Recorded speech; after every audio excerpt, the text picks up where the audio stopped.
Reciban un cordial saludo, autoridades universitarias, invitados especiales, docentes, profesionales de la construcción, estudiantes y público en general. Para nosotros es grato, junto al doctor Aguiar, continuar con este ciclo de conferencias. El conocimiento no se detiene, doctor Roberto Aguiar Falconi. Hoy estamos en la ponencia número 272 y tenemos el gusto de contar con la ponencia de David Bonilla, candidato a doctor. Eh, este evento es organizado por el grupo de investigación Science Lab, el cual tenemos más conferencistas, invitados especiales como el día de hoy, David, a quien conozco de las aulas de la Escuela Politécnica Nacional y sé la capacidad que tiene. Entonces va a ser una conferencia de antemano de mucho valor para todos nosotros que hemos asistido acá. Les voy a comentar un poco de David, quien es ingeniero civil con mención en estructuras, graduado en la Escuela Politécnica Nacional en Ecuador. Posteriormente obtuvo una maestría en peligros y riesgo en ingeniería estructural en la Universidad de Weimar, en Alemania, donde profundizó en el análisis del comportamiento estructural y la evaluación de riesgos asociados a infraestructuras. Actualmente se encuentra culminando sus estudios de doctorado en ingeniería en Leibniz, Universidad Hannover, Alemania, enfocados en el área de monitoreo estructural, conocido como Structural Health Monitoring, con una disciplina orientada al diagnóstico y seguimiento del estado de las estructuras mediante técnicas experimentales y análisis de datos para la detección temprana de daño. A lo largo de la trayectoria profesional ha combinado la formación académica internacional con su experiencia en la industria de la construcción. Ha participado en actividades de fiscalización de proyectos, así como en diseño y evaluación estructural de edificaciones y otras infraestructuras, particularmente en el análisis de hormigón armado y acero. Su trabajo integra conocimientos de ingeniería estructural, análisis de riesgos y monitoreo avanzado de estructuras, contribuyendo al desarrollo de metodologías que permitan mejorar la seguridad, confiabilidad y durabilidad de las estructuras modernas. De antemano, te deseamos el mayor de los éxitos, David, y felicitaciones. Gracias por estar acá. Antes de dar paso a tu conferencia, voy a dar paso al doctor Roberto Aguiar para tener unas palabras de bienvenida. Buenas tardes con todos. Estoy contento. He visto ya a algunos de los alumnos de la maestría de la Universidad Técnica de Manabí. También veo otros alumnos de la maestría de la Politécnica Salesiana. Qué bueno, qué bueno, qué bueno que estén asistiendo a estas conferencias. Quiero agradecer al doctor David Bonilla por el tiempo dedicado a preparar esta conferencia y nos va a hablar parte de su trayectoria, de lo que me imagino que estás trabajando en su doctorado, una parte.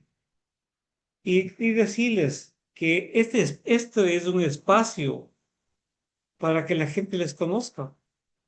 Usted ahora, los que estamos aquí, yo con lo que dijeron hace un rato, como le dije el doctor Ryan hace un rato, de que está trabajando mucho en el monitoreo de estructuras. Dije, qué bien. Actualmente en el edificio Magua de Manta de 22 pisos y 4 subsuelos, ya está la estructura construida y ahí se va a colocar algunos sensores para, para detectar, en algunos sistemas para ver cómo queda la estructura después de un sismo. Pero más que eso es, también se va para aportar con datos a la red sísmica del Ecuador. Entonces esto ya no se lo ve como antes se lo veía como algo utópico, algo que no se puede hacer. Ahora ya está. Entonces, qué mejor que ahora ya que escuchamos la conferencia, dijimos, aquí hay un señor que trabaja en este tema y nos puede ayudar. Bueno, entonces no me queda nada más que agradecer nuevamente a nuestro conferencista y le damos la palabra. Listo, muchas gracias, doctor. Igualmente, gracias por la introducción, Brian. Sí, como comentaba, mi nombre es David Bonilla y pertenezco a la Universidad de Leibniz en Hannover, en Alemania. Y bueno, el tema que les traigo hoy es parte de, sí, justo de mi investigación de doctorado y se trata sobre la detección de daño basado en transmisibilidad para sistemas de solo salida. Ok, un poquito sobre lo que vamos a ver el día de hoy. Básicamente la primera es la motivación o por qué usar las funciones de transmisibilidad. Eh, ¿Cuál es la aplicación? Bueno, uno de la transmisión energética y también el desarrollo del monitoreo estructural o SHM en sus siglas en inglés. Vamos a ver aspectos básicos, fundamentos y ventajas de las funciones de transmisibilidad. Y de ahí nos adentraremos en la metodología propuesta de mi investigación para la detección automática del daño y vamos a ver algunas aplicaciones o resultados que hay dentro de simulaciones, aplicaciones de laboratorio y una aplicación también en campo. Y finalmente algunas conclusiones de este trabajo y futuras investigaciones. Bueno, entonces con el primer aspecto, actualmente hay una transición hacia energías renovables. Bueno, dentro de Alemania al menos es un área de investigación bastante amplia en la que se está invirtiendo bastante. Entonces, la idea es básicamente que va a haber una mayor demanda de energías renovables. En esta, la energía eólica también o juega un rol importante dentro de estas energías renovables. Y básicamente para diversificar igual entre todas las otras energías renovables, esta energía eólica va a ser una de las más cruciales, al menos una de las más que se desarrolla en Europa. Y en este caso vienen nuevas, digamos, retos. Entonces, para absorber más energía de del aire, las turbinas o los aerogeneradores también van a ir creciendo en tamaño y por tanto en complejidad también. Tanto el análisis estructural y los mantenimientos de este tipo de estructuras aumentan y el riesgo también aumenta con ello. Primero, en incremento de costos, ya que estas estructuras van a ser mucho más costosas. El mantenimiento, por tanto, también va a ser de la misma manera. Y tenemos el riesgo de alguna falla si es que algún daño no se detecta tempranamente. Esto podría tener graves consecuencias, ya que se perdería una gran inversión. Entonces, bueno, antes de pasar a esto, ¿cuál es la idea del monitoreo estructural? En este ámbito es que queremos tener básicamente un sistema de alerta temprana que nos indique que cuando ya se detectó alguna anomalía o algún cambio en nuestro sistema, ese rato se vaya a arreglar antes de que este daño se incremente o se haga más complejo de reparar y que pueda incluir incluso más costos. Entonces, la idea es no simplemente mantener mantenimientos rutinarios de puede ser una vez cada año o una vez cada 6 meses, sino más bien hacer un mantenimiento específico cuando se lo necesite. Con esto también reducimos los costos de mantenimiento y también tenemos una alerta temprana justamente porque el mantenimiento preventivo es mucho más barato que el mantenimiento correctivo o tener correcciones una vez que algo pasa. Bueno, entonces ya yendo al monitoreo estructural. Eh, Sabemos lo importante que sería para tener alerta temprana en estos sistemas. Básicamente, también hay algunas limitaciones dentro del monitoreo estructural. Entonces, algunas cosas o temas generales que les quiero mencionar es, primero, una es que se te necesita, o en algunos métodos tradicionales, existe la dependencia de datos etiquetados. Con esto me refiero a que necesitamos entrenamiento o datos de entrenamiento para los algoritmos que nos van a ayudar a detectar el daño. Bueno, en este caso no solamente necesitamos datos cuando la estructura está sana, sino también, digamos, cuando existió algún daño, cómo influye este daño en, en el sistema y por tanto poder detectar este daño. Entonces, en la práctica o en la realidad, digamos, no podemos simplemente dañar estructuras y ver qué pasó para tener con esto estos datos, sino por eso se realizan, digamos, o los algoritmos se desarrollan en laboratorio, en simulaciones o experimentos pequeños que nos ayudan a desarrollar estos algoritmos justamente para realizar esto en la realidad. Otro tema también importante de monitoreo estructural es que algunos métodos necesitan o tienen la dependencia de modelos numéricos, es decir, tal vez hacer modelos de elementos finitos, que bueno, aquí influye también en qué tan bueno sea el modelo que se realice y también el costo computacional que éste tiene de ir iterando con nuevos datos que tengamos. Y aquí es donde necesitaríamos, o todavía no hay un consenso general de cuál es el monitoreo estructural o el método de monitoreo estructural ideal. siempre van a tener ventajas, desventajas ciertos métodos. Y aquí es lo que, o el punto que sería de desarrollo en la investigación es sistemas de monitoreo que sean robustos. Con esto me refiero a que sean lo suficientemente precisos como para detectar daños pequeños, o sea, daños tempranamente, es decir, que podemos detectar daños que sean minúsculos, digamos, pero no, pero ya influirían posteriormente en nuestra estructura. Y estos métodos deben ser lo suficientemente confiables para garantizar de que sí estamos detectando justamente el daño y no sea simplemente una falsa alarma. Y una última, y que es justo con el que quiero motivar, digamos, a por qué usar funciones de transmisibilidad, es la parte de suposición de excitación del tipo ruido blanco. Normalmente estos métodos basados en excitación de ruido blanco, o sea, se asume esta condición, pero en entornos reales esto realmente llega a ser una inconsistencia. Esto vamos a hablar un poquito más adelante para ver de qué se trata. Entonces, bueno, necesitamos, o el problema que necesitamos resolver es tener un sistema de monitoreo estructural robusto y que sea no supervisado, es decir, que no tenemos datos de la estructura dañada y que simplemente podemos detectar con nuestros algoritmos sin necesidad de saber cómo se comporta en un estado dañado. El primero sería, como les mencioné, el problema es con excitación no blanca. Eh, bueno, para mostrarles un poquito más de qué se trata esto, consideremos un espectro de respuesta. Aquí el de la izquierda sería justo, perdón, el de la izquierda sería justo el que estamos asumiendo que es excitación, excitación no blanca, perdón. Eso quiere decir que todo el rango de frecuencias que tenemos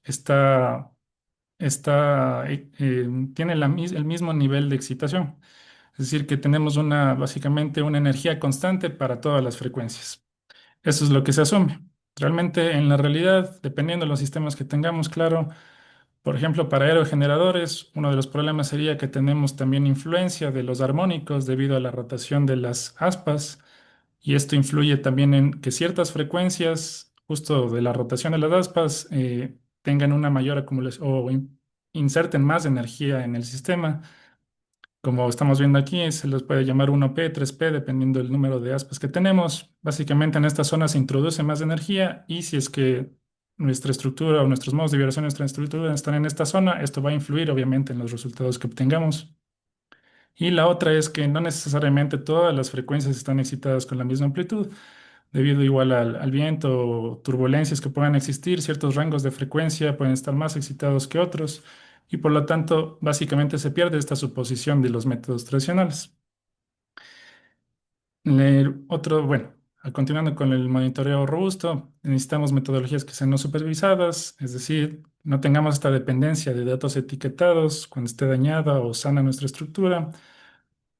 Otro punto adicional es de metodologías de solo salida, que bueno, se trata este tema también igual de métodos de solo salida. Eso se refiere a que básicamente solo medimos la respuesta de nuestra estructura y no conocemos o es impráctico realmente medir todas las entradas que tenga nuestro sistema. Por ejemplo, un puente, sabemos que tiene excitación, puede ser por el viento, por los vehículos, pero medir estas excitaciones o medir todas esas fuerzas que están actuando en la estructura en tiempo real es muy complicado y por lo tanto no se realiza. Por eso estas metodologías básicamente solo consideran la respuesta del sistema. Y la última, también aspecto, es de tener metodologías globales que puedan asegurar que se detecte un daño sin necesidad de una red muy grande de sensores y que no necesariamente estos sensores tienen que estar junto al daño, ¿no? Entonces lo llamaríamos algo local si es que tenemos que poner un sensor justo en una zona donde queramos encontrar ese daño. Entonces, básicamente una metodología global que nos puede detectar el daño independientemente de, bueno, o sea, con una distribución global de los sensores, no necesariamente en una sola ubicación. Ahora pasando a las funciones de transmisibilidad, ¿cuáles son algunos fundamentos y ventajas? Bueno, primero, para explicarles un poco básicamente qué es una función de transmisibilidad, es una relación entre dos cantidades de respuesta. Ahora consideremos una viga simplemente apoyada. Tenemos dos puntos A y B y digamos que instalamos unos sensores en estos puntos. Pueden ser unos acelerómetros, por ejemplo, y medimos el tiempo historia de estos acelerómetros. Bueno, el método que se trabaja también se puede trabajar en el dominio del tiempo, pero en la investigación, igual que lo que les voy a presentar hoy, está en el dominio de frecuencia. Entonces, calculamos o transformamos básicamente el tiempo historia en el contenido de frecuencias para estos dos puntos. Y básicamente la función de transmisibilidad se calcula mediante la relación entre estas dos salidas o estas dos respuestas. Entonces, por ejemplo, la función de transmisibilidad entre el punto A y B sería igual a el espectro del punto A sobre el espectro del punto B. Eso básicamente, para hacerlo simple, ese es el concepto de funciones de transmisibilidad. Ahora, algunas ventajas que tendría esto. Bueno, la primera es que se puede realizar un monitoreo global. Indirectamente, bueno, tenemos nuestro sistema, sabemos que tiene ciertas propiedades dinámicas, como por ejemplo la frecuencia, el amortiguamiento, las formas modales. Y bueno, estas son características propias de la dinámica del sistema.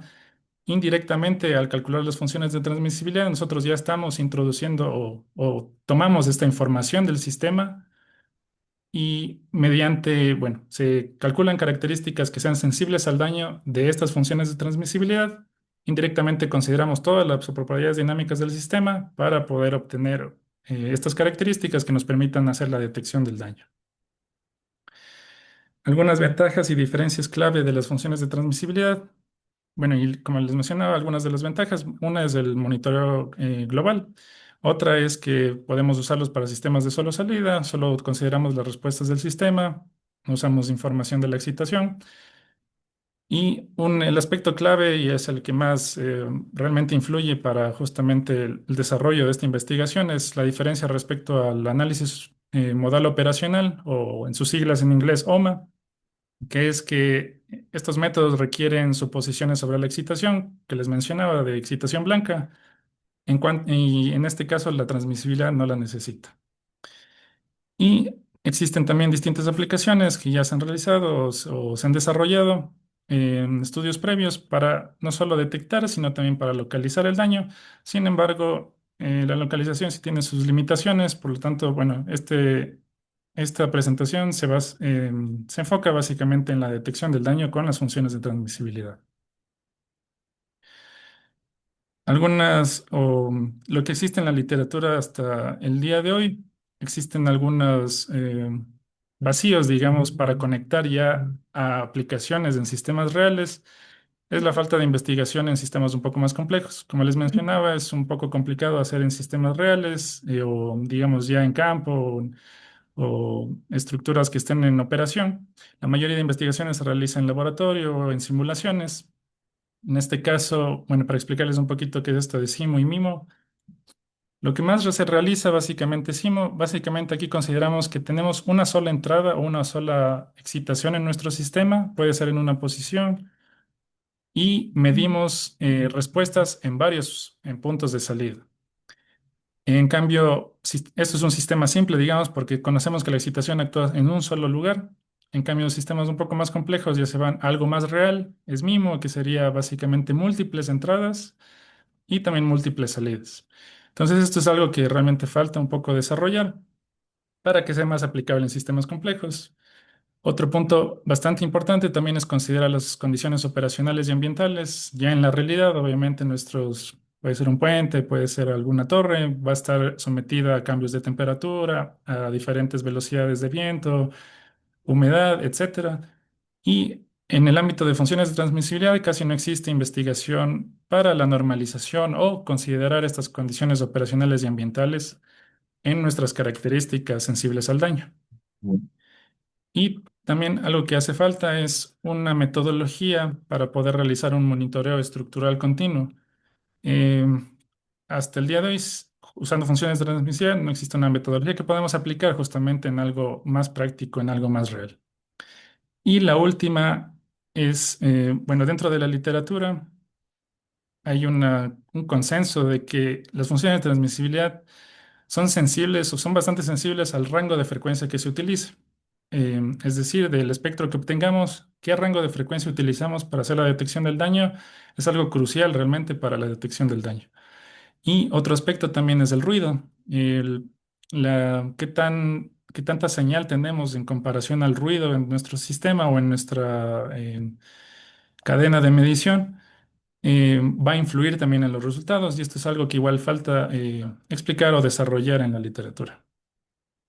Entonces, justo de todos estos aspectos que les estoy hablando es lo que igual trata en la investigación y lo que se ha desarrollado, digamos, para abarcar estos puntos. Y esta es la metodología propuesta para detección. Bueno, es un diagrama de flujo, no vamos a explicar tan en detalle, pero para que lo vean en una manera global, es básicamente tenemos vibraciones del estado saludable de la estructura, porque siempre necesitamos un estado de referencia. En este caso podemos tener aceleraciones, velocidades, deformaciones, etcétera, pero que sean de vibraciones del estado de la estructura. Eh, Esto se calcula en el rango de frecuencia, definimos una cantidad de datos sanos, usamos una ventana, un traslape y el punto clave inicial es justamente la determinación del rango de frecuencia. ¿Qué rango de frecuencia vamos a usar para hacer la detección del daño? Esto vamos a ver más a detalle más adelante. El siguiente es justamente, una vez que determinamos este rango de frecuencia, calculamos las funciones de transmisibilidad y hacemos un ajuste de curvas con media móvil. Esto también vamos a ver por qué es necesario. Básicamente el ajuste de curvas con media móvil es para reducir la influencia del ruido. Una vez que tenemos estas curvas suavizadas, digamos, de funciones de transmisibilidad, calculamos nuestro indicador de daño o nuestra característica sensible al daño. En este caso se llama TDI o en sus siglas en inglés de indicador de daño de transmisibilidad.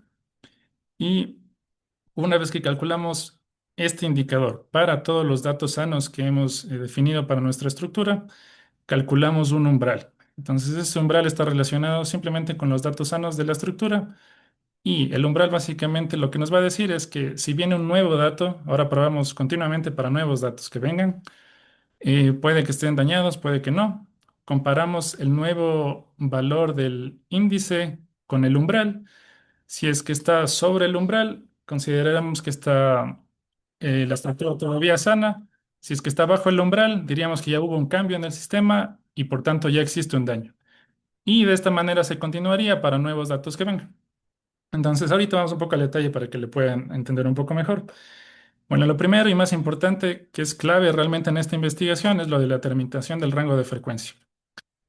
Vamos a considerar solo para el ejemplo una viga simplemente apoyada, una viga, perdón, empotrada en volado. Esto es una simulación en la que tenemos 16 masas desacopladas con una fuerza de excitación de una sola entrada en la cerca al empotramiento, en la masa 16. Y vamos a medir la respuesta desde la masa 1 a la masa 15. Esta es básicamente la simulación. Tenemos una tasa de muestreo de 600 Hz, un tiempo de medición de 600 segundos. En este caso también asumimos excitación de ruido blanco o, bueno, introducimos excitación de ruido blanco. Esto es para poder comparar igual con justamente los métodos tradicionales. Esto ya vamos a ver más adelante. Y, bueno, algunas características para obtener las funciones de transmisibilidad. Aquí tenemos dos funciones de transmisibilidad de este sistema. Justo es entre las masas 7 y 8. Estamos viendo esta función de transmisibilidad. Ahora, para determinar el rango de frecuencia, es muy complicado, digamos, decir solo a simple vista cuál será el rango de frecuencia óptimo para hacer una detección del daño. Ahora, miremos estas dos curvas de aquí. La diferencia es básicamente qué tanto ruido existe en cada una. En el de la izquierda, tenemos una menor cantidad de ruido, tenemos una señal, una relación entre señal y ruido de 50 decibeles, y en el de la derecha de 30 decibeles. Obviamente vemos que este ruido afecta considerablemente las funciones de transmisibilidad. Podríamos decir que en esta curva de la izquierda, considerando estas condiciones de ruido, podríamos decir que tal vez desde los 100 Hz hasta los 300 Hz es una buena área para considerar el rango de frecuencia para detección del daño. Sin embargo, si nos vamos a esta curva donde ya tenemos mucho más ruido, quizás podríamos decir tal vez estas zonas que se ven un poco más pequeñas o con menos amplitudes o variaciones, tal vez usaríamos esas zonas para la detección del daño. Sin embargo, esto no es tan fácil y lo que se tiene consenso en la literatura es que se elige básicamente por conocimiento experto. Entonces, para evitar justamente esta dependencia en un conocimiento experto para determinar el rango de frecuencia, lo que se realizó es utilizar el concepto de coherencia modal.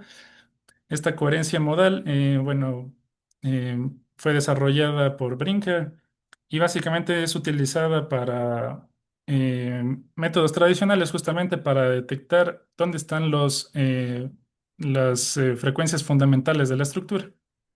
Ahora, aquí vemos la decomposición singular vectorial de este sistema. Justo las líneas entrecortadas grises son los modos de vibración de nuestra estructura. Aquí vemos los picos, que son justamente porque hay energía del sistema ahí. Ahora, un poquito solo para que se vea, el primer modo fundamental tiene una baja amplitud. Esto es porque la fuerza de excitación está cerca del empotramiento y cerca del empotramiento tenemos unas amplitudes modales pequeñas, por lo que resulta en este diagrama. Obviamente esto va a variar de sistema en sistema, de sistemas con otro tipo de excitación o en otra posición van a tener otros modos de vibración con diferente energía. Bueno. Entonces, calculamos el primer vector singular de esta estructura y lo que realizamos es básicamente, o en qué se trata esta coherencia modal, es evaluar dos puntos de frecuencia. Ahora, para hacerles un poquito, digamos, más claro, consideremos solo estos dos puntos de frecuencia que están cerca de un modo de vibración. Eh, Evaluándolos a los dos, podemos calcular las formas modales evaluando el vector singular en esa frecuencia. Si le evaluamos las dos en esos dos puntos vecinos cerca de un modo de vibración, las formas modales básicamente van a estar gobernadas por este modo de vibración, es decir, que van a ser prácticamente iguales. Y si calculamos el valor MAC, bueno, es una correlación básicamente para comparar formas modales, este valor va a estar cercano al uno. Esto es porque las formas modales son bastante similares, bastante iguales. Ahora, ¿qué pasa si vemos otra zona donde no está relacionada con un modo de vibración? Simplemente es, digamos, ruido. Comparamos estas formas modales. En este caso, como no están dominadas por un modo de vibración, básicamente va a salir algo aleatorio y los valores MAC no van a estar ya cercanos a uno, van a disminuir sus valores o puede que incluso tiendan a cero. Entonces, lo que realizamos es esto mismo, pero para todo el rango de frecuencias, desde los 0, digamos, hasta los 300 Hz, y se calcula básicamente, o se obtiene esta función de coherencia modal, que es básicamente la correlación de las formas modales evaluadas para todos los rangos de frecuencia. Y aquí, como vemos, justo como les comentaba, entonces cerca de las formas de los modos de vibración, tenemos que la coherencia modal tiene valores cercanos a uno porque las formas modales están dominadas justamente por este modo de vibración. También, obviamente, esto va a depender del ruido. Como vemos, el modo 5 o bueno, estos modos de vibración más altos tienen una mayor energía, por lo cual la coherencia modal igual tiene un valor mucho más alto o cercano a uno. Aquí que vemos que hay más ruido justo en el rango bajo de frecuencias, tenemos justamente esta distribución. Y esto va a variar obviamente para cada sistema, pero justamente es la idea para que no haya una dependencia básicamente de conocimiento experto para poder elegir estos rangos de frecuencia. Entonces, teniendo ya la función de coherencia modal, lo que se realiza para detectar este rango de frecuencias o determinar el rango de frecuencias de una manera automática se hace una distribución o estos datos eh, los fitea a una distribución beta.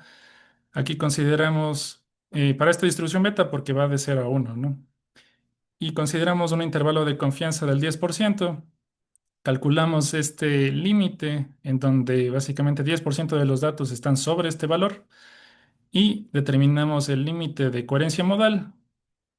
Y este límite básicamente va a hacer que todo lo que esté sobre este límite consideramos como rangos de frecuencia que tienen suficiente información del sistema para ser usados en detección del daño y todo lo que esté bajo de este se descarta porque no queremos considerar básicamente la influencia del ruido o si no hay suficiente energía del sistema o información del sistema, no lo consideramos, ya que vimos que, bueno, les voy a mostrar más adelante que básicamente las funciones transmisión son sensibles al ruido. Entonces, este es un paso crucial para poder continuar con el procedimiento propuesto. Una vez que obtenemos ya el rango de frecuencia, calculamos las funciones de transmisibilidad. Bueno, este método no se limita solamente a sistemas simples como SIMO o de una sola entrada o de múltiple entrada, se pueden calcular para ambos. Y básicamente la función de transmisibilidad la calculamos de los espectros de respuesta comparado entre sensores consecutivos. Un poquito para explicarles, digamos que tenemos una viga aquí, tenemos sensores posicionados consecutivamente en el sistema. Lo que se calcula es una función de transmisibilidad entre dos sensores. Bueno, en este caso consideramos R y S, digamos R sería el primer sensor, S es el sensor que continúa a este sensor. Y la relación de los espectros consideramos también un punto de referencia. En este caso, J podríamos decir que es este punto, podría ser también esta posición de acá. Eso ya es independiente. Pero normalmente lo que se consideraría es una zona donde tenga mayores amplitudes para correlacionar justamente nuestras funciones de transmisibilidad a zona donde tenemos excitación también. Bueno, calculamos la función de transmisibilidad entre dos sensores consecutivos. Tenemos estas funciones dependiendo del número de sensores que tengamos. Ahora digamos que tenemos dos condiciones, una sana y una dañada. Lo que el indicador de daño que se va a calcular es básicamente una correlación entre las funciones de transmisibilidad. Ahora aquí tenemos, se llama en inglés Response Vector Assurance Criterion o RVAC. Básicamente lo que se hace es correlacionar cada función, cada punto de frecuencia en una función de transmisibilidad entre todos los datos sanos y los datos dañados o de otro dato o de otro dataset. No necesariamente tiene que ser dañado, también puede ser un sistema de comparación entre dos datos sanos. Esta comparación también está evaluada entre 0 a 1 debido justo a la normalización. Bueno, no entrar en detalle en la matemática, básicamente lo que se observa es que si la correlación o este valor de airbag está cercano a uno, quiere decir que básicamente todas las funciones de transmisividad son iguales, es decir, no existe algún cambio o alguna influencia, alguna anomalía, entonces podemos decir que el sistema se encuentra sano sin ninguna influencia. Ahora, si es que ya existió un daño, obviamente, como les mencioné, estas funciones de transmisibilidad tienen indirectamente las propiedades dinámicas del sistema, es decir, que si ya existe un daño, va a variar independientemente de la frecuencia o formas modales o el amortiguamiento. Esto también va a influir en las funciones de transmisibilidad y vamos a ver con este índice vamos a ver que existió un cambio. Entonces ya los valores no van a estar cercanos a uno, estos van a bajar o incluso pueden llegar a ser. Y lo que realizamos es, una vez realizado en todo el rango de frecuencias, bueno, y en el rango de frecuencias que seleccionamos en el paso anterior, evaluamos para todas esas frecuencias y hacemos básicamente un promedio de este valor de airbag para todas las frecuencias que se evaluaron. Y esto nos da como resultado el indicador de daño de transmisibilidad, TDI, que es el que usamos para justamente hacer la detección del daño. Ahora, un aspecto adicional que se le añade la metodología es justamente para evitar la influencia del ruido. Entonces, este es el de ajuste de curvas con una media móvil, para no hacerle tan complejo, para no introducir modelos que necesitan definir un polinomio de qué orden o de cuántos términos, etcétera. Se usó algo más simple utilizando una media móvil de las funciones de transmisibilidad. Básicamente lo que queremos es suavizar estas variaciones en amplitud para evitar que éstas influyan en el parámetro, en el índice TDI y en la detección del daño. Entonces, igual, para que se pueda observar, tenemos dos funciones de transmisibilidad con distintos ruidos, uno con menor ruido, el de la izquierda, y uno con mayor ruido, el de la derecha. Y tenemos los rangos de frecuencia identificados con la metodología, que son justo estas zonas verdes. Algo que también pueden observar es que independientemente con la metodología propuesta, las zonas básicamente que se encuentran, que se identifican para la detección del daño son bastante similares, no son exactas, pero son bastante similares y esto hace que no sea tan sensible básicamente al usuario o qué rangos de frecuencia utiliza el usuario y dependiendo de las condiciones del ruido. Entonces, digamos, en un sistema que tiene poco ruido, si usamos esta o de la reducción justo con el ajuste de curvas de media móvil, tal vez no influye mucho o no hace mucha diferencia. Vemos que la curva está casi que ahí mismo. En cambio, para sistemas que tienen más ruido, eso sí nos va a ayudar, ya que vemos todas estas variaciones de aquí van a influir en el indicador. Y lo que queremos es evitar justamente esas influencias, ya que estamos justamente seleccionando solo esta área de aquí. Obviamente no todas las áreas se ve que o sea, el ajuste es digamos, preciso, pero no es necesario ya que solo utilizamos los rangos de frecuencia identificados. Y finalmente, una vez que hacemos la suavización de las curvas, se calcula el umbral con los datos sanos del sistema. Básicamente, aquí podemos considerar cierta cantidad de datos que consideremos donde el sistema aún se encuentra sano y básicamente hacemos igual un fiteo con una distribución beta. También el indicador va de 0 a 1, justamente por eso se usa esta distribución. Y lo que se realiza es utilizar o se calcula el intervalo de confianza de 99,85% de todos los datos sanos.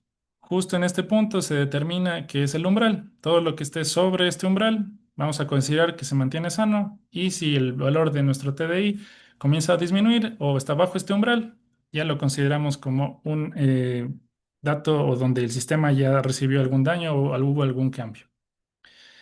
Ahora vamos a los resultados, igual para ver un poquito más práctico. Uno va a ser en la simulación, que también obviamente para poder realizar o hacer que se pueda explicar, digamos, toda esta metodología y el análisis de sensibilidad que se hizo para comparar igual con otros métodos tradicionales, se evalúa en la viga en volado que hemos estado usando. El siguiente es un experimento de laboratorio en el que básicamente las condiciones son similares a las de simulación, justamente para correlacionar los datos numéricos con los datos experimentales. Más adelante igual les explico cómo está configurada esta viga. Y finalmente evaluando con datos en campo de una torre con elementos tipo armadura, en la que los daños se introducen eliminando estas diagonales. Y bueno, este sistema sirve como una referencia, digamos, para poder hacer investigaciones en campo. El daño en teoría es reversible, sacan estas diagonales y se las puede volver a colocar. Estos daños, o los que se evalúan justo en esta investigación, fueron en 3 distintos niveles para igual evaluar distintos tipos de niveles de daño. Em, Listo, entonces vamos primero a la simulación. Aquí se realizó un análisis de sensibilidad y una comparación con métodos tradicionales de análisis modelo operacional, en el que se compararon tanto frecuencias del sistema como formas modales. Entonces empecemos con el primero de frecuencias.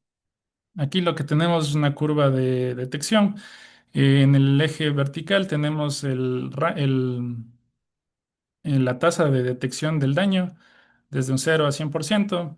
Y en los ejes horizontales tenemos básicamente la magnitud del daño.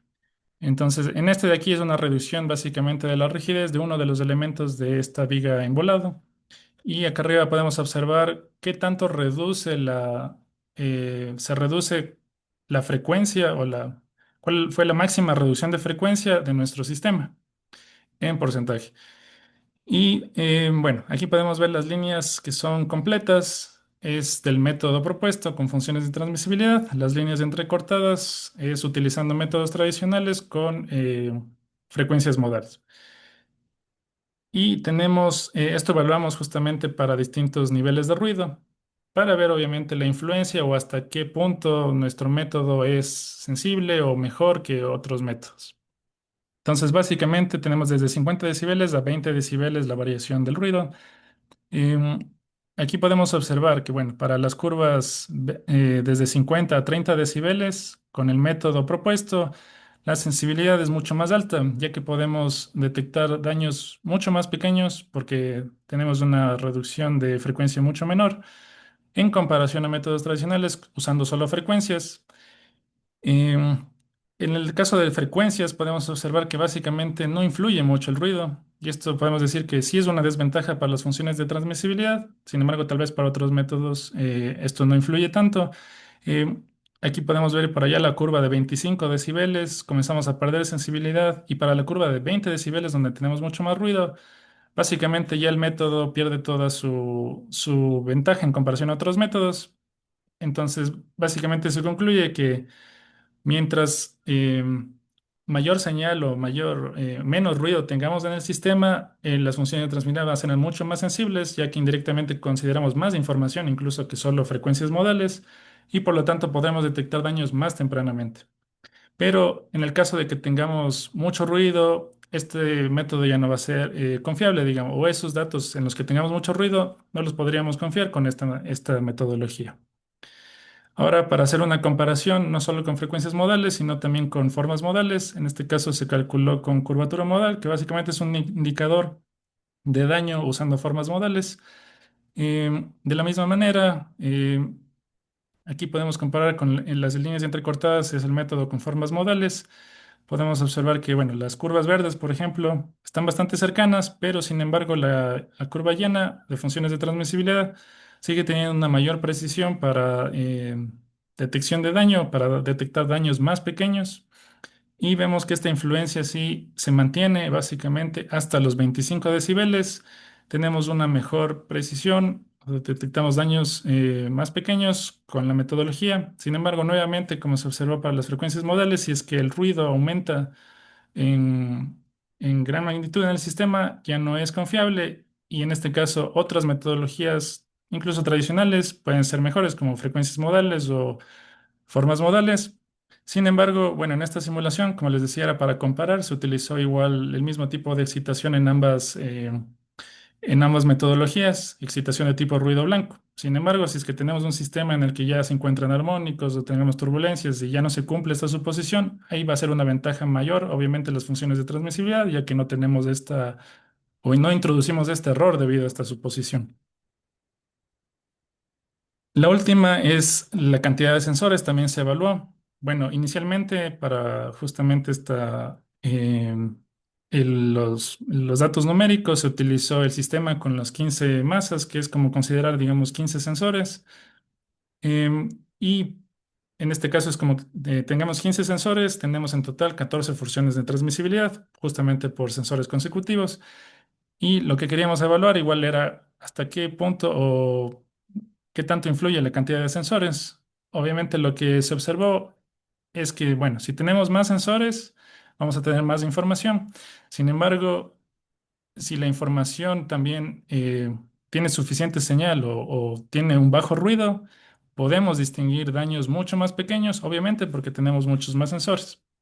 Sin embargo, nuevamente pasa de que si tenemos igual mucha información o muchos sensores, pero estos tienen mucho ruido o justo en ese momento hay poca excitación, tenemos mucho ruido en el sistema, igual es una desventaja porque tener muchas funciones con mucho ruido básicamente introduce incluso más ruido en el sistema o en la metodología.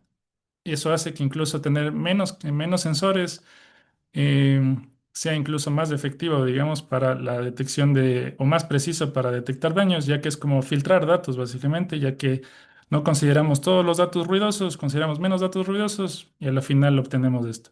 Entonces, básicamente, la metodología propuesta tiene la gran ventaja de que puede detectar daños precisamente o daños pequeños, siempre y cuando tengamos una buena relación señal al ruido o un bajo ruido. Ahora yendo al experimento de laboratorio, igual para no alargarle mucho, básicamente en este experimento se tienen una placa principal intermedia y placas removibles alternadas tanto arriba y abajo de la viga. Estas placas en un principio, bueno, son enteras y en otras instancias se le introduce daño como los que se observan aquí en la izquierda, un daño más grande con cortes transversales a todo lo largo, un daño intermedio, digamos, con cortes que siguen una distribución normal y con un solo corte para el daño más pequeño introducido en el sistema. Estas placas se cambian para cada posición y se evalúa nuevamente con el sistema. Entonces, lo que se realizó, o bueno, lo que les voy a mostrar aquí es solamente para el daño más pequeño. Y bueno, en este caso es para la placa 7, ¿no? Bueno, se valoran todas las placas, pero bueno, en este solo para la presentación les estamos mostrando los resultados de la placa 7 para que tengan una idea de cómo está el sistema. Bueno, los sensores aquí instalados, igual son 15 sensores en total que están intercalados entre las dos posiciones, horizontalmente en la viga. Y aquí también podemos observar modos torsionales también debido a la posición de estos sensores. Aquí calculamos la función de coherencia modal, las frecuencias, los rangos de frecuencia que se obtienen. Como podemos ver, justo es donde están o la mayor excitación, las formas o las modos de vibración más excitados del sistema.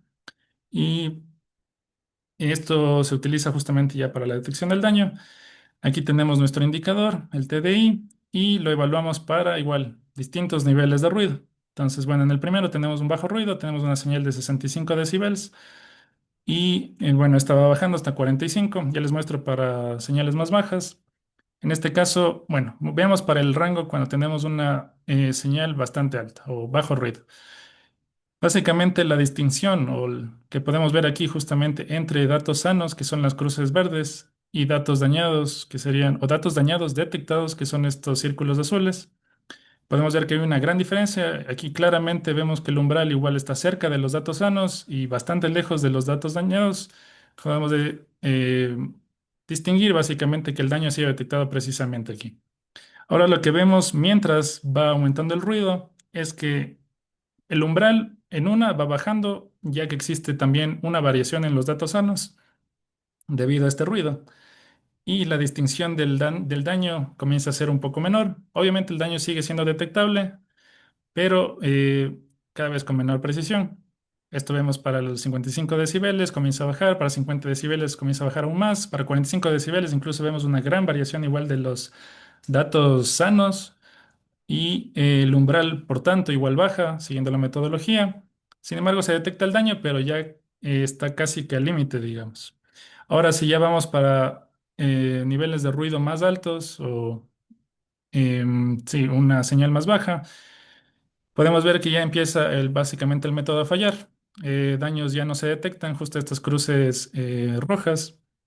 Aquí un 50% de los datos fueron detectados exitosamente, para 35 ya solo un sexto, para 30 decibeles ya no se detecta nada y básicamente ya no podemos distinguir qué es sano y qué está dañado para estos niveles de ruido, ya que todos están básicamente en el mismo rango, todo está sobre el umbral.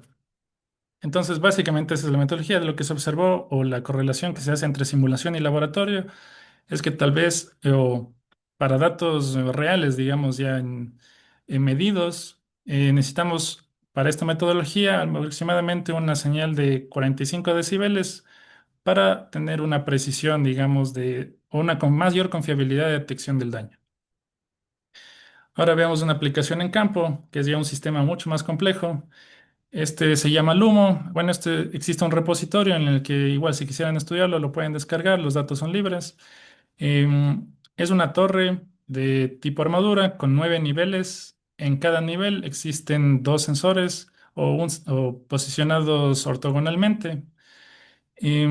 Existen 6 tipos de daño. En este les estoy mostrando los 3 daños más pequeños que se introdujeron, que básicamente se retira una de estas diagonales en uno de estos niveles, en cada uno de estos niveles. Ahora, la metodología propuesta todavía no incluye la normalización de los datos, es decir, considerar las condiciones operacionales, ambientales, pero considerando trabajar en grupos, digamos, todavía funciona la metodología.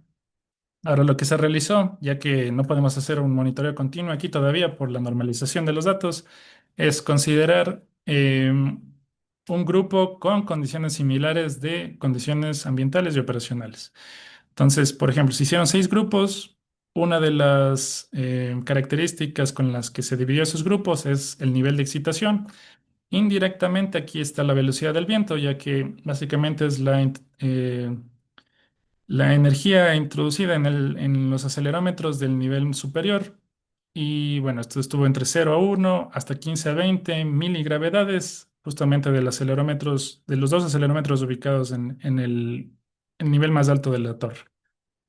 En otra instancia, bueno, obviamente evaluamos las 3 posiciones de los daños y en otra instancia es la temperatura. También existen variaciones de temperatura, se consideraron datos tanto en el estado sano como en el estado dañado que se encuentren dentro del mismo rango de temperatura. No son exactos o no son en las mismas temperaturas, pero no varían tanto. Aquí tenemos básicamente la temperatura promedio y las de desviación estándar para esa temperatura de los datos que se seleccionaron. Entonces, los datos que se evaluaron, tenemos de entrenamiento, 6 datos sanos para prueba de los datos sanos igual, son 5 y 10 datos dañados. Ahora, en el estado dañado. Ahora, no para todos tuvimos la misma cantidad de datos, ya que o justo para las condiciones de temperatura que se tenían, no existía la misma cantidad de datos. Entonces, por eso se observa estas variaciones igual en la cantidad de datos. Para que tengan una idea, bueno, este es un sistema ya más real, en campo, sometido a viento. Aquí tenemos igual, bueno, varias formas modales también tienen energía. Desde 0 a 120, aquí tenemos los primeros 15 modos de vibración de esta estructura. Tenemos modos de flexión, modos de torsión. Y bueno, siguiendo la metodología propuesta, estos son los rangos de frecuencia que se determinan, que justamente están nuevamente alineados, donde tenemos modos de vibración, los cuales nos muestran información del sistema y todo lo demás se descarta. Ahora, para mostrarles igual cómo fue para el daño uno, este es justamente en la base de la torre. Nuevamente, desde los grupos tenemos desde 6 hasta uno. El grupo 6 es el que tenía mayor excitación, grupo uno el de menor excitación. Similar, o como se observó igualmente en la parte experimental del laboratorio, la viga, vemos que, bueno, bueno, no es perfecto, pero mientras más excitación tengamos, la distinción del daño es mejor, el umbral está más cerca de los datos sanos, incluso evaluando los datos de prueba sanos también, todos están sobre el umbral. Ahora esto vemos a disminuir mientras aumenta el ruido, el umbral comienza a bajar, la variación de los datos sanos comienza aumentar y la distinción del daño ya para baja excitación, nuevamente vemos que existen algunos datos del estado dañado que no se detectaron, ya que estos básicamente se confunden con los datos sanos debido a estas variaciones por baja excitación, que es la desventaja del método. Ahora, para lo mismo se observó igual para el daño 2, que igual está posicionado entre los niveles 7 y 6. La misma tendencia, vemos que igual baja la precisión de detección del para una excitación muy pequeña. Podemos considerar que la metodología no es muy buena, pero puede ser sensible para daños considerablemente pequeños si es que consideramos una excitación más alta. Y finalmente para el daño 3, de igual manera, bueno, aquí vemos que el umbral no es perfecto, ¿no? Para ambos datos. Obviamente sí tenemos todavía influencia de las condiciones operacionales y ambientales, pero en general vemos la misma tendencia que se observó tanto en el laboratorio y lo que contribuye básicamente a esto es que no solamente, o bueno, lo que hace la metodología es realmente hacerlo aplicable ya a más sistemas, a estructuras un poco más complejas que no necesiten tanta dependencia de expertise del usuario para poder hacer estas evaluaciones. Y finalmente, bueno, aportes y ventajas principales de esta investigación es la detección del daño usando funciones de transmisibilidad y un monitoreo continuo, en el que lo crucial, como les mencionaba, era la determinación del rango de frecuencia. Sin este rango de frecuencia, el resto del procedimiento no es funcional. El ajuste de curvas con media móvil para reducir la influencia del ruido o para aumentar la precisión. Y finalmente el cálculo del umbral. Y bueno, como conclusión, digamos, daños menores o daños pequeños van a poder ser detectados con esta metodología cuando tenemos un alto SNR, un bajo ruido, y vamos a tener una mayor precisión en comparación a métodos tradicionales de análisis operacional modal, usando solo frecuencias o formas modales. Sin embargo, vamos a tener una menor precisión para bajos SNR. Y bueno, podemos decir también que necesitamos solamente una red mínima de 3 sensores y esto ya puede ser suficiente para detectar tanto daños intermedios como mayores. Si queremos más precisión, vamos a necesitar más sensores y esto también considerando un SNR más alto. Y en lo que va a terminar, digamos, la investigación, la siguiente parte que está en proceso es la normalización de las condiciones ambientales y operacionales para estos índices de transmisibilidad o esta característica sensible al daño de transmisibilidad. Y finalmente la aplicación de datos en aspas de aerogeneradores, como les mencionaba, la metodología básicamente está motivada para usar en sistemas en los que la excitación de tipo ruido blanco no se cumple. Y bueno, este es un paper que ha sido publicado en Structural Control and Health Monitoring. Si tienen interés, les invito a leer. Y eso, muchas gracias de mi parte y cualquier duda o pregunta es bienvenida.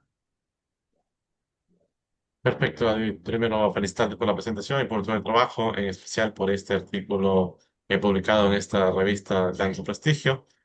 Tenemos algunas preguntas por parte de los asistentes. La primera pregunta referente a la aplicación de estas metodologías o metodologías simplificadas en proyectos reales o modificaciones ha sido probado en Latinoamérica y es factible hacerlo en Ecuador. Ya, muchas gracias por la pregunta. Pues sí, realmente como les mencionaba, básicamente lo que realiza la investigación es que sea aplicable a no solamente algo que sea en laboratorio, que solo podemos controlar en condiciones de laboratorio, sino que ya podemos considerar una estructura en campo, puede ser un edificio.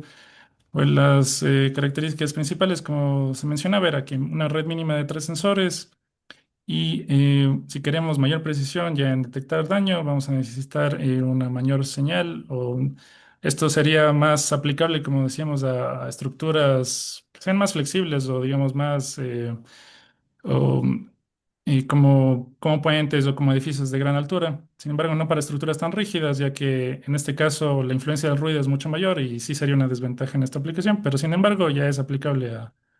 sí hay trabajos que están realizados en Latinoamérica, por ejemplo en Chile se hace bastante eh, igual en intervención en aerogeneradores, en edificios. Que podemos aplicar estas metodologías. Como le dije, justo la influencia o la motivación para usar esta metodología de transmisibilidad es para no asumir lo que asumen los métodos tradicionales de la excitación de tipo ruido blanco y considerar para sistemas que tengan armónicos, como los aerogeneradores, máquinas, etcétera. Perfecto, David, muchas gracias por la respuesta. Una última pregunta respecto a, dentro de las universidades, veo que son sistemas simplificados. En Ecuador, ¿qué tan costoso podría ser la implementación, digamos, de estos sistemas para empezar a investigar sobre metodologías, sobre procedimientos, hacer nuestras propuestas de manera nacional? Es muy complicado, ves como una brecha muy grande respecto a las universidades en Alemania o en el resto del mundo. Ya, es una buena pregunta. Bueno, realmente esto es una metodología, digamos. De ahí, para la aplicación, obviamente tenemos que considerar, sí, los sensores, la cadena de medición, los sistemas de adquisición de datos, etcétera. Digamos que en esto, sí, la tecnología o la aplicación, digamos, en el país, sí le falta desarrollarse. Digamos, en Alemania existen muchas empresas que ya lo realizan de manera privada para evaluación de estructuras, no sé, de puentes, privadamente, alguna estructura que tiene muchas vibraciones, etcétera. En cuanto a la tecnología, diría que tendremos tal vez una desventaja, todavía una brecha, digamos, para llenar con más aplicaciones de aquí o ya desarrollándolo, ya haciéndolo o aplicando más dentro de la industria y dentro del sector público también. Pero en cuanto al desarrollo de los algoritmos o el desarrollo sí, de las metodologías, bueno, realmente no, eso sí podemos, o justamente en uno revisando toda la literatura, toda la investigación que se hace en el mundo, podemos encontrar justamente lo que faltaba, que era lo que yo hice. O sea, realmente se ha desarrollado bastante en las funciones de transmisibilidad, pero existen cosas o aspectos claves que yo encontraba que no lo hacen todavía aplicable. Y si se podría hacer aplicable, entonces la metodología, entonces es lo que necesitamos desarrollar aún, porque todavía no es solo cuestión de sensores, sino también de con qué metodologías nos sirve, independientemente de si tenemos sensores buenos, sensores malos. Eso sería la brecha que tenemos que llenar, tal vez es la aplicación un poco más y desarrollo dentro de nuestra industria, pero como aplicación. Perfecto, David, muchas gracias. No, y fue interesante ver que hay casos donde uno se puede descargar los datos, están todas las mediciones y con eso uno puede tener un punto de partida. Gracias, David, excelente presentación y nuevamente gran trabajo. Antes de Muchas dar por gracias. finalizado, quisiera dar más bien paso al doctor Aguiar. Eh, Solamente felicitarle y agradecerle por la magnífica conferencia que nos ha dictado. Eh, Quedamos con muchas inquietudes para seguir trabajando en este tema, muy importante, muy importante. Entre mí andaba pensando de dónde puedo comprar esos sensores aquí en el Ecuador y estamos en capacidad de coger esos sensores y ponerle ya en un edificio. Dije, hay mucho y queremos hacer muchas cosas al respecto. Solo decirle que en la ESPE la doctora Ana Aro también está trabajando en esta misma línea. con de lo que usted ha hablado para que contacte con ella y sigan trabajando en equipo. Bueno, nada Sí. más que muchas gracias de nuevo y una linda conferencia que nos ha dictado. Muchas gracias, estimado doctor. Excelente. Voy a compartir mi pantalla. A ver, voy a poner aquí. Voy a compartir mi pantalla.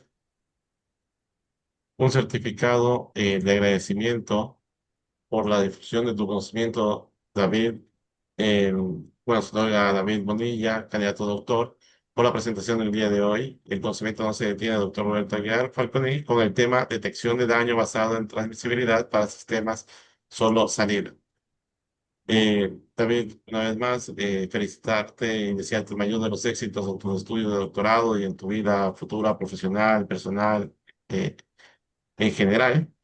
Y bueno, si tienes algún comentario final de tu parte antes de finalizar, por favor. Sí, bueno, muchas gracias, Brian, igual por las palabras, por los deseos. Gracias a todos los asistentes por su atención. Y bueno, igual les motivo, igual en estos temas, o igual les agradezco básicamente a que se realicen estos espacios justamente para poder compartir el conocimiento, para ver cosas nuevas, tal vez para compartir incluso o hacer colaboraciones. Entonces, les agradezco y bueno, siguen igual realizando muchas de esas conferencias. Igual yo me gusta mucho asistir también y aprender igual nuevos temas. Les agradezco. De acuerdo, David, gracias a ti más bien y están las puertas abiertas para el futuro, escuchar otra charla de tu parte.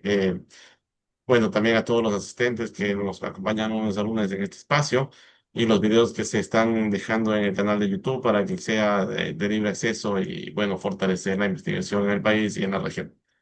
Tengan una buena noche, nos vemos otro lunes. Pasen muy bien.